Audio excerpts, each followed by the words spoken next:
Hello, I am Professor Lee, the creator of the Ubiquitous Happiness Series. For the public, on social media platforms including YouTube, Facebook, Instagram, TikTok, LinkedIn, and Twitter X. I am also the author who has published the Ubiquitous Happiness Series 16 volumes. And the writer who has been publishing excellent articles. The Ubiquitous Happiness Storytelling on the Naver blog and the Cacao Tea Story blog. I am delighted to be giving you a special lecture today on the topic. The vision and dream of the Ubiquitous Happiness Series. Let us begin with a question. Why do we need a new philosophy of happiness right now?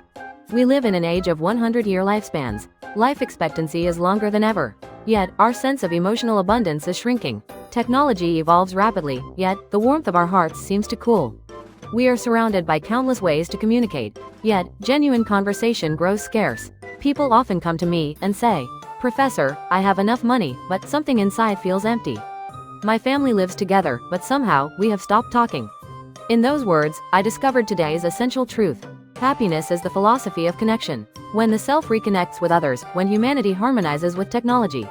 When economy reawakens to emotion, that is, where true happiness begins. This philosophy was born from a letter I once received from a reader. She wrote, "Professor, I have lived my whole life for my family. But I have never truly lived as myself. Now, I want to learn how to be happy, in my own name." That single line moved me deeply. It was, then, I decided to reinterpret happiness through the languages of the humanities and economics. To translate knowledge into emotion and logic into lived experience. Today's lecture is the result of that decision. An invitation to walk together through the landscape of the Ubiquitous Happiness Series. This hour belongs entirely to you. After decades of giving your time to work and family, this moment is your time to pause, to listen to your own voice.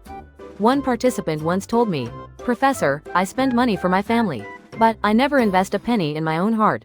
Happiness does not live far away. It begins the very moment you take care of yourself. May this lecture rekindle the warmth you once tucked away in your heart. Have you ever felt this? You buy something new, the bag is full, but your heart feels empty. That is, because consumption has become a reward for stress, rather than a path to joy. The Ubiquitous Happiness Series invites a shift. Ask not, "What should I buy?" but "Why am I buying?"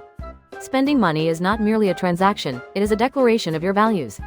In this new economics of happiness, value is measured not in price, but in emotional warmth. A woman in Seoul once shared with me, "Instead of buying luxury handbags, I take a simple family trip once a month. That has become the true luxury of my life." Real wealth is not in the balance of your bank account. It is in the quality of your memories. Money disappears, but experiences remain. Shared memories create connection, and connection builds community. Every purchase has the power to reshape society. When we support local producers, share with others, or choose mindful consumption, we increase the total happiness index of our world.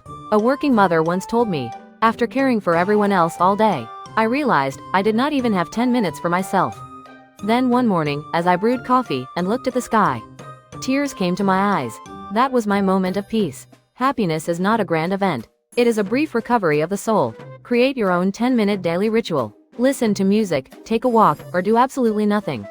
Those 10 minutes will transform your tomorrow. Because, as the Ubiquitous Happiness Series teaches, happiness is not a plan, it is a practice. After one lecture, a woman shared, "When I began to smile more, my husband changed. My child looked at me differently." Happiness is not just an emotion, it is energy. It radiates through every conversation at the dinner table, every word of gratitude, every gentle act of listening. I call this the family circular economy. Your smile changes the atmosphere at home, and that warmth circles back to heal you in return. We live in a world where smartphones are our companions, even our comfort.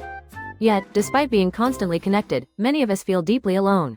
Technology should not replace humanity, it should amplify it. Take 30 minutes each day for a digital detox. Turn off the screen. Look at your family's faces. Watch the clouds drift by. Write down what you feel. True smart living is not about speed, it is about depth. One woman joined a creative writing class at her local culture center. She said, "I thought it was just a hobby, but when I wrote my story, I cried. That is, when I realized there is still someone inside me who wants to learn." Learning is not competition, it is awakening. Lifelong learning is not a pastime, it is a path to self-renewal. The moment we begin to learn again, we grow young again. That is the spirit of happiness education within the Ubiquitous Happiness Series. A homemaker once reconciled with a neighbor after years of distance. We simply began exchanging side dishes. Now we are friends again. Inclusion is not a moral choice, it is the wisdom of survival. When we embrace difference, relationships heal, and the world warms again. After today's lecture, think of someone you have drifted from. Send a message, make a call, offer a word of kindness. That single gesture might just change the world. A woman in Goyang City donates a small amount each month to support young local entrepreneurs. She said, "It is not much, but it feels like I am making the world a little warmer." She is a true practitioner of empathy capitalism.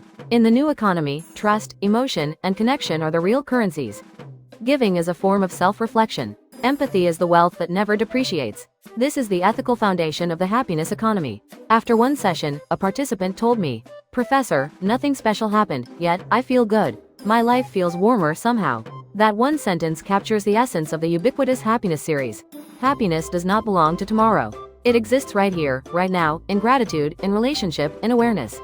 Everything in life is connected, and at the center of that connection is you. My dear friends, happiness is not something given by others. It is a promise we make to ourselves and to each other. May today's lecture become a small act of happiness in your daily life. When that act spreads to your family, your community, and the world, we will together create a citizenship of the Ubiquitous Happiness Society. Let us affirm it together. Happiness is ubiquitous, it begins here and now. My happiness is ubiquitous. Wherever I am, whatever I do, I am happy. I pray all of you will live healthy and happy lives until you reach 100. Thanks to Ubiquitous Happiness Series. I pray your today will be richer than yesterday, and your tomorrow will be happier than today. Thank you.